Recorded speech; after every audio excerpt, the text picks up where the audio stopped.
તારીખ 17 એપ્રિલ 2026ના રોજ મહેશભાઈ Rathod Gopal ગ્રામવાળાને civil hospital ખાતે જે ઘટના ઘટી એ આપ બધા જાણો છો અને એ ઘટના બાદ આ મહેશભાઈ અમરેલી શાંતાબા ગજેરા હોસ્પિટલમાં સારવાર હેઠળ હતા અને 20 એપ્રિલે એ ચાલુ સારવાર દરમિયાન આપણી વચ્ચે નથી રહ્યા, એ પણ આપ બધા જાણો છો.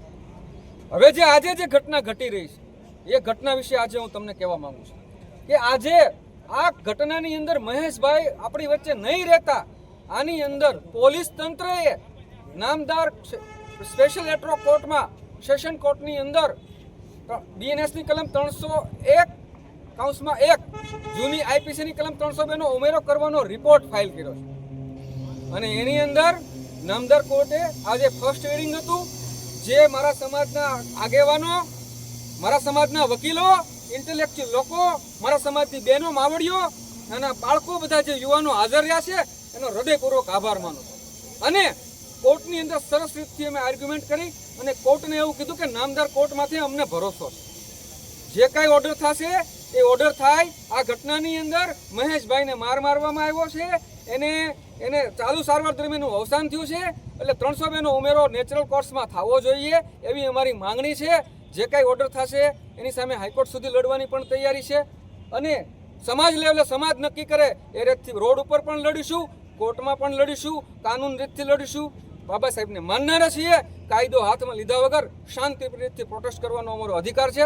આજે કોર્ટની અંદર ડીએસ શ્રીવાસ્તવ સાહેબની કોર્ટની અંદર આઈઓ ડીવાયએસપી ચિરાગભાઈ દેસાઈ ફોરેન્સિક પીએમનો પ્રાથમિક અહેવાલ જે લઈને આવ્યા એની અંદર કોઝ ઓફ ડેથ જાહેર કરેલ નથી. આ ઘટનાની અંદર મહેશભાઈનું મર્ડર થયું નિર્વિવાદિત બાબત છે અને જો રિપોર્ટ આવે, ડોક્ટરોની નેગ્લિજન્સી આવે તો મેથ્યુઝના જજમેન્ટ મુજબ ડોક્ટરો આરોપી બનશે, નતર જેને માર્યો છે એ આરોપી બનશે. આરોપી બનશે ને બનશે, એમાં કોઈ મીનમેખ વાત છે. અનુજાતિનો એક 22 વર્ષનો તાકાતવાર જે સૈનિકમાં હાલે એવો યુવાન અમારી વચ્ચેથી વયો ગયો છે.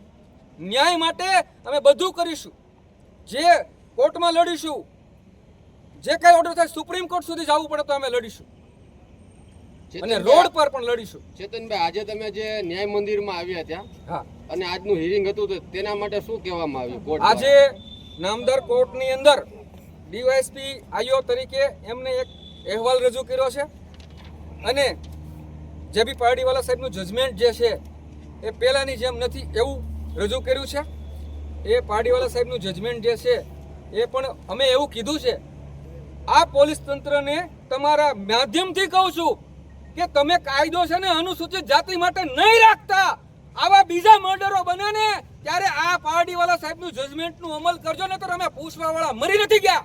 અમે તમને પૂછશું કે તમે આમાં 301 નો રિપોર્ટ, 302 નો રિપોર્ટ ફાઇલ કર્યો, આમાંથી તમને કોર્ટમાંથી તારીખ મળી, તમે આમાં પુરાવા રજૂ કર્યા, એકને ગોળ અને એકને ખોળ મહેરબાની કરીને નહીં આપતા.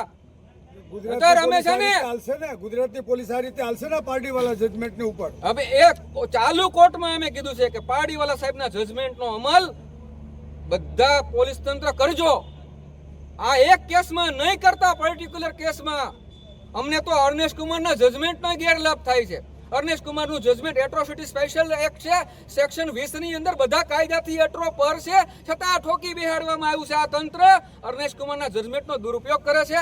આખા દેશની અંદર અત્યાચારોનું પ્રમાણ વધ્યું છે અને એટલે જ મર્ડરો વધ્યા છે.